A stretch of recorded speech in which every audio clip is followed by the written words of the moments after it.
your little head. Hey everyone, so I wanted to do a video about troubleshooting lazy daisies. Now I have a video that goes over how to do lazy daisies. It's in the old-fashioned baby, well, it's geared towards old-fashioned baby embroidery designs, and she uses so many lazy daisies. And I had a viewer who is having a little bit of issues doing them now. She's doing them on top of smocking, like on top of pleats, whatever, but I just grabbed a scrap piece of fabric. It's the same sort of concept. When you do them on smocking, you want to keep them on the top of your pleats. At least that's where I keep mine. I keep mine on top of my pleats. So problems that I think you can get into with lazy daisies. First off, you can use too many strands. So, and I'm talking about embroidering with DMC or any, really. DMC is just a brand, but you can use Anchor or whatever floats your boat. I really like DMC.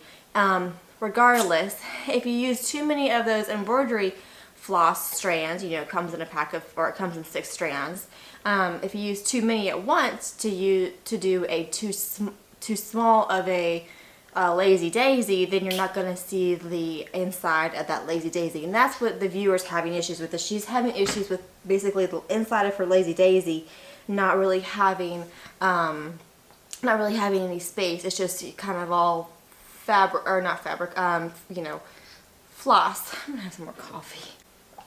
But not having any like space in between that floss fiber, you know, in that little circle area. So make sure you're not using too many strands. You can see here I'm using 3 strands on a really small lazy daisy, and it's a bit of a tight, you know, a bit of a tight leaf there. Whereas if I use 1 strand and I'm doing the same sort of, you know, similar length, if I just use 1 strand, it's much better.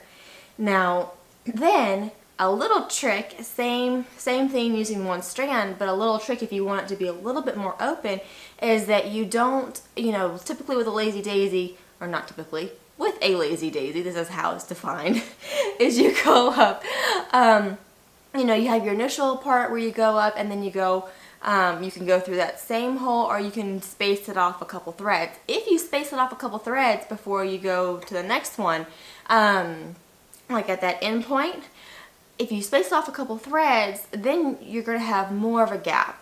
And I like this look. I'll do this often. I'll kind of go back and forth between having that end point be the same hole or having it be spaced off a couple threads.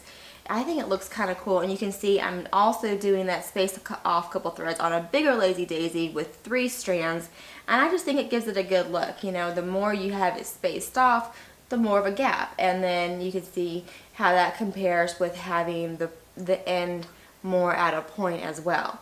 Now the final thought, so that's one way you can make more of an opening, is to have it spaced off a little bit as well. It's not, you know, using too many strands of your floss.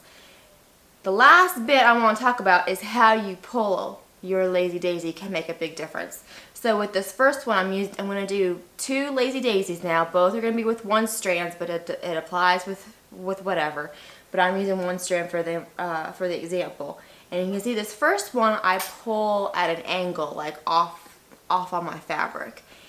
And the second one I pull straight up.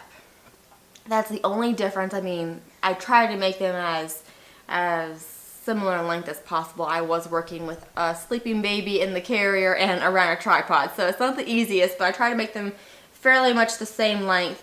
And the only difference is how I tugged on them, and you can see the one where I tugged and I pulled it kind of over my fabric is much more open than pulling straight up. So I've heard though that other people have the opposite experience. See what works for you and how your tension is, but definitely tension and how you pull makes a big difference for a lazy daisy and how it opens up. No right or wrong here, just some tips. Hopefully that helps everybody. Hopefully it helps my viewer that asked the question. And yeah. If you've got anything to add to the conversation, of course, leave them down below. If you still have questions or whatever, of course, put them down in the comments below, and I'll do my best to answer them. And as always, I appreciate y'all for watching, and I'll catch y'all next time. Thanks, guys. Say bye.